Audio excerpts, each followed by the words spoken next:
നമസ്കാരം. കൊല്ലം സുധിയുടെ മരണശേഷമാണ് ഭാര്യ രേണു ഭർത്താവിൻ്റെ പാത പിന്തുടർന്ന് അഭിനയത്തിലേക്ക് എത്തിയത്. സുധി ജീവിച്ചിരുന്ന കാലത്ത് ടിക്ടോക്ക്, റീൽസ്, വീഡിയോകൾ രേണു ചെയ്യാറുണ്ടായിരുന്നു. അന്നൊന്നും അഭിനയത്തിലേക്ക് തിരിയാനുള്ള പ്ലാൻ രേണുവിന് ഉണ്ടായിരുന്നില്ല. പിന്നീടായിരുന്നു സുധിയുടെ മരണം. സ്റ്റേജ് ഷോകൾ, സിനിമകൾ എന്നിവയിൽ അഭിനയിച്ചും മിമിക്രി കാണിച്ചും ലഭിക്കുന്ന പ്രതിഫലം മാത്രമായിരുന്നു സുധിയുടെ വരുമാനം. നിത്യച്ചെലവിനും ചെറിയ കടങ്ങൾ വീട്ടാനും മാത്രമേ അത് ഉപകാരപ്പെട്ടിരുന്നുള്ളൂ.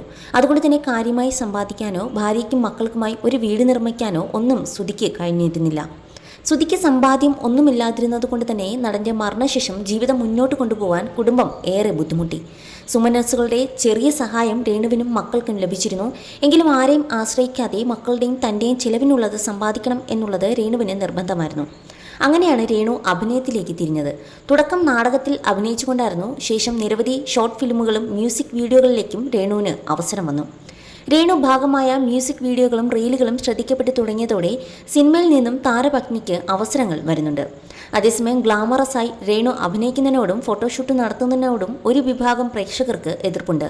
അതുകൊണ്ട് തന്നെ അഭിനയത്തിലേക്ക് ഇറങ്ങിയ ശേഷം മുമ്പ് രേണുവിനെ പിന്തുണച്ചിരുന്നവർ പോലും എതിർപ്പ് അറിയിച്ചു തുടങ്ങി. ഇപ്പോഴിതാ രേണുവിൻ്റെ പുതിയൊരു വീഡിയോ ആണ് വൈറലാകുന്നത്.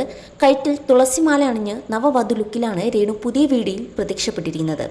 സെറ്റും മുണ്ടും അതിനിണങ്ങുന്ന ബ്ലൗസും ആഭരണങ്ങളും അണിഞ്ഞ് കഴുത്തിൽ തുളസിമാല അണിഞ്ഞ് ഒരു ചെറുപ്പക്കാരനൊപ്പം ക്ഷേത്രനടയിൽ നിന്ന് പ്രാർത്ഥിക്കുന്ന രേണുവിൻ്റെ വീഡിയോ ആണ് വളരെ പെട്ടെന്ന് വൈറലായി മാറിയത്.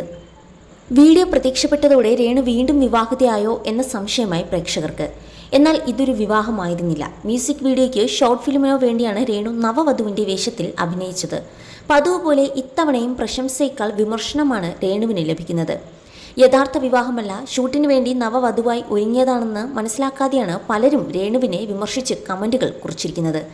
നെഗറ്റീവ് പബ്ലിസിറ്റി വെച്ചുകൊണ്ട് സോഷ്യൽ മീഡിയയിൽ ലൈവായിട്ട് നിൽക്കണം എന്നതാണ് രേണുവിൻ്റെ ആഗ്രഹം. അവർക്കറിയാം എന്ത് ചെയ്താൽ ഫെയിമായിട്ട് നിൽക്കാമെന്ന്. ഈ നാട്ടിലെ ആദ്യത്തെ വിധവ ഒന്നുമല്ല രേണു. കൈക്കുഞ്ഞാകുമ്പോൾ ഭർത്താവ് മരിച്ചതും ഇട്ടിട്ട് പോയതുമായ പല സ്ത്രീകളും ഈ നാട്ടിലുണ്ട്.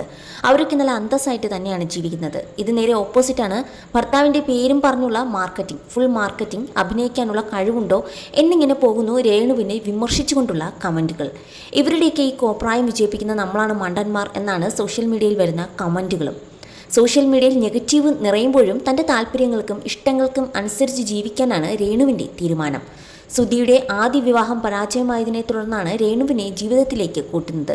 സുധിയുടെ ആദ്യ വിവാഹത്തിലെ മകനും രേണുവിൻ്റെ സംരക്ഷണയിൽ തന്നെയാണ്. രേണു